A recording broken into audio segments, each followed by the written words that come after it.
Hey, what's going on, guys? The $1.9 trillion stimulus package bill is finally out. Let's get into some of the key details. But first, guys, as always, before we get started, do me a favor. Thumbs up this video so you can help more people to watch it. And also subscribe so you don't miss any of our next videos. Thanks. Yes, the bill is finally out.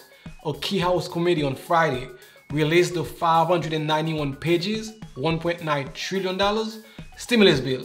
Let's get into some of the key details. First thing, the $1,400 third stimulus check is included for any single filer, or $2,800 for a couple filing jointly. Your adult dependent will also be qualified for the $1,400 third stimulus check. Remember, under the two previous stimulus packages, your adult dependent did not receive a stimulus check. For example, a family of 4 would receive a check of $5,600. And the qualifications are $75 for a single filer, $150 for a couple filing jointly, and the cutoff for a single filer is $100,000. For a couple is $200,000, which means after the $100,000 for a single filer or $200,000 for a couple filing jointly, you will no longer be eligible to receive the $1,400 third stimulus check.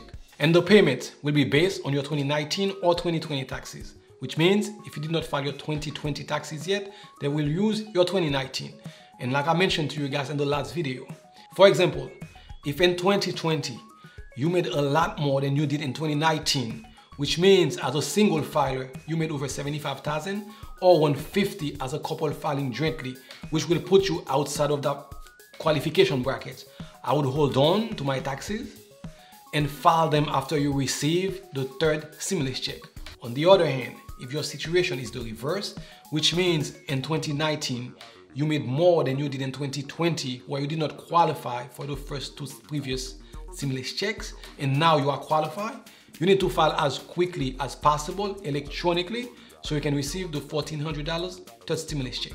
The bill also includes $19 billion to states and local governments to help low-income households cover back rent, rent assistance, and utility bills, and about $10 billion to help homeowners pay their mortgages, property taxes, and utilities. The tax credit for families and workers is also included, which is the $3,600 for any child under the age of 6, and from 6 to under 18, $3,000. One thing I'm surprised to see included in there is the $15 an hour minimum wage.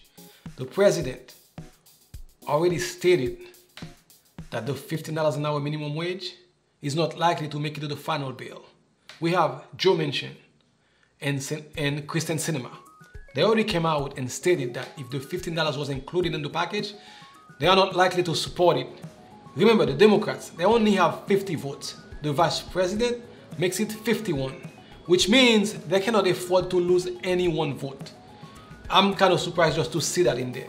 The House is planning on voting on this bill as soon as next week. Matter of fact, the Senate Majority Leader, Chuck Schumer, already promised to get this bill to the president for signature before March 14th. So I'm thinking when this bill gets to the Senate, we expect to see a lot of amendment being introduced. I don't know if the $15 an hour will make it, because if they need to pass this bill with 50 votes, they will need these two senators who already said they're not likely to support the $15 an hour. We'll have to wait and see, guys. The president was out again today, making the case for the $1.9 trillion stimulus package while visiting the Pfizer plant. Let's see what he had to say. Now, critics say my plan is too big, that it costs $1.9 trillion. So that's too much. Well, let me ask them, what would they have me cut? What would they have me leave out? Should we not invest $20 billion to vaccinate the nation?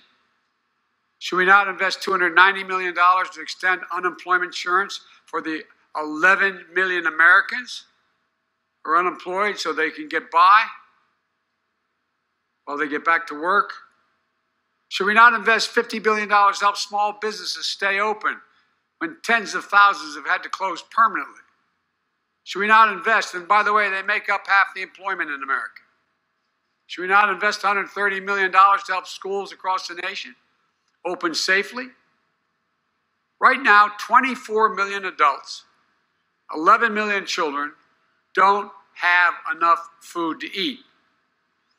And unless you think I'm exaggerating, Think of those scenes you've seen on the television, with cars lined up which seemed like miles to wait to have someone put a box of food in their trunk. People who never, ever, ever, ever, ever, ever thought they would need help. And through no fault of their own, they're in that circumstance. If we don't pass the American Rescue Plan, 40 million Americans will lose nutritional assistance through a program we call SNAP, the old food stamp program. Do we not invest $3 billion to keep families from going hungry? 1 in 5 Americans are behind in their rent. 1 in 10 are behind in their mortgages. How many people do you know that will go to bed tonight staring at the ceiling and say, God, what is going to happen if I don't get my job, if I don't have my unemployment check? What's happened to me? I'm losing my health insurance. What do I do? This is the United States of America, for God's sake. We invest in people who are in need. Do we not invest $35 billion to help people keep a roof over their heads? I could go on, but you get the point. I'm grateful that the Senate and the House are moving quickly. And I'm prepared to hear their ideas how to make the package better and make it cheaper. I'm open to that. But we have to make clear who is helped and who is hurt. My hope is that the Republicans in Congress listen to their constituents. According to the polls, there is overwhelming bipartisan support. The vast majority of the American people, more than 70% of the American people, with all the polls you all conduct, including the majority of Republicans, want us to act and act big and quickly and support the plan. Major economists, left, right, and center, say we should focus on smart investments we can make now in jobs and our people to prevent long-term economic damage to our nation and to strengthen the economic competitiveness going forward. In fact, an analysis by the Wall Street firm Moody's estimates that if we pass my American Rescue Plan, the economy will create 7 million jobs this year. This year. We've also been in constant contact with mayors and governors, county officials, members of Congress, both parties. Both parties. I've met with them in my office. I've met with them on the internet, on Zooming on with them. Both parties in every state. And guess what? They agree we have to act now. I got a letter from more than 400 mayors from big cities and small towns. They understand we're not going to get our economy back in shape and the millions of people back to work until we beat this virus. That's why the American Rescue Plan puts $160 billion into more testing and tracing, manufacturing and distribution, and setting up vaccination sites. Everything is needed to get vaccines into people's arms, which is the most difficult logistical effort the United States has undertaken in peacetime. It includes $4 billion for new manufacturing plants. So we're ready to manufacture vaccines in the future. We don't have to wait.